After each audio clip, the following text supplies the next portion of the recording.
Welcome to Tenor Tech, where I solve the problems you didn't even know you had. In this video, I will show how to make chili nachos. Layer chips on a baking sheet, spoon hot chili evenly, and sprinkle cheese across the top. Add jalapenos, onions, and olives for bold flavor. Bake until cheese bubbles and edges turn golden brown, about 7 to 10 minutes. Finish with fresh cilantro, diced tomatoes, and sour cream for contrast. Serve hot and enjoy communal, hands-on snacking with friends or family. Start with a base layer of sturdy chips, then add modest spoonfuls of chili so every bite has flavor without becoming soggy.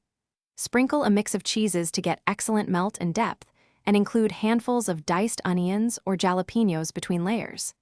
Keep chips slightly overlapping, but not crowded to allow heat circulation. Finish with a top layer of cheese and bake until bubbling, then let rest briefly before serving. Once the nachos are baked, top them with cool, fresh elements to balance richness and heat. Dollop sour cream and spoon guacamole across the warm surface, then scatter diced tomatoes and green onions.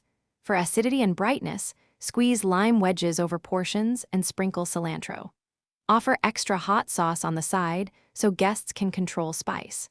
Present the tray immediately for best texture and communal sharing at the table. Thanks for watching. Subscribe to keep your life in tune.